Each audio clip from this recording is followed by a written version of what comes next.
Welcome back. Alberta is in the hot seat of energy transition in Canada, highly dependent on fossil fuels economically. I asked Premier Danielle Smith about her strategy to evolve while protecting existing industry. Well, I would say that we've aligned around the target of being net zero by 2050. I think that's achievable. Our big companies are working along those lines. We're also working on creating net zero out of our supply chain, which I think is going to be important for every industry. But it does take time. It takes a combination of technological innovation, carbon capture utilization and storage, building up the hydrogen economy, building out geothermal and small modular nuclear, which we don't yet have a regulatory process for, and ultimately direct air capture, which I think is also another potential solution here. So I think that what we're trying to convey is that we recognize that we need to reduce emissions. The investors in the world, their capital flows are determined based on the credibility of plans to be able to reduce emissions. Our industry is on board with that, and we want to be supportive of that. But we also have to live in a world where we need a cost-effective supply of energy in order to maintain living standards. So we can't sacrifice reliability or affordability. We've got to do all three. And so one of the things that I was encouraged by, you don't hear it very often, one of the things I was encouraged by the COP28 agreement was that they recognize that natural gas is an important transition fuel. And so it's going to be used on its own with LNG. It's going to be used for ammonia. It's going to be used for hydrogen. And those are the kind of things that we are going to be building on in our economy. We can't put arbitrary limitations in place that will not achieve the goal, will make things more expensive, and ultimately drive out investment. That's why I've been in opposition to any aggressive target around 2030 or 2035. Let's stay in sync with our major trading partners, align around a 2050 target, and I think that we can achieve all three of those.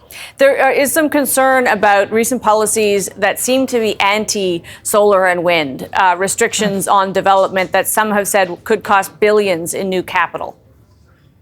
I guess the way I look at it is we're the only private market in Canada for electricity. There are other provinces that have made a decision not to allow private sector investment at all. I think Manitoba is the most recent one that has put a ban on solar and wind. Ontario had a ban on solar and wind for 7 years. They've just now done an RFP for 5,000 megawatts of wind and solar. So because we have a free enterprise market, I think we're going to continue to be able to attract that. But we also have to make sure that we're not building towers the size of the Calgary Tower in front of our UNESCO heritage sites, Banff and Jasper and Waterton. We have to make sure that we're putting it on land that is not going to interfere with our beautiful agricultural production. We're spending a ton of money on investing in irrigation. We have to be able to get the highest value agriculture product off that land. And we also have to make sure that we're bringing on a responsible amount of solar and wind so that because it's intermittent, we will always need a backup. I mean, our power grid almost failed on January 13th. At 5 o'clock at night, there was zero solar and only 7 megawatts of wind that was on stream, even though we've got 6,000 megawatts installed. So we always have to be prepared for the worst case scenario of minus 35 weather in the dead of winter. And that means we need natural gas or some other baseload power to provide that backup. So yes, absolutely, we'll still continue to bring on solar and wind, but we'll bring it on in a responsible way. Premier, one of the things we've really seen in recent times is provincial challenges against federal policies on a constitutional basis, and the provinces so far really winning the day on it. Are we getting the balance right in the country around where the policies should be set and how they'll be implemented, particularly when it comes to environment? On some things, I think that we've been able to work well with our federal counterparts. But I have to say that the policies that keep on coming out of thin air from Environment Stephen Guilbeault are not constructive. Having proposing an oil and gas emissions cap, proposing a methane cap, proposing a net zero power grid by 2035, proposing that we don't sell combustion engine vehicles at all anymore by 2035. And then his recent clangor saying he doesn't want to build roads anymore. So, I mean, this is not the way that you build a vast country like Canada. This is not the way that you build national unity. I think that there are ways that we can collaborate with the federal government, but they've got to stay in their own lane. They've got to recognize cooperative federalism. It says right there in the name, cooperate.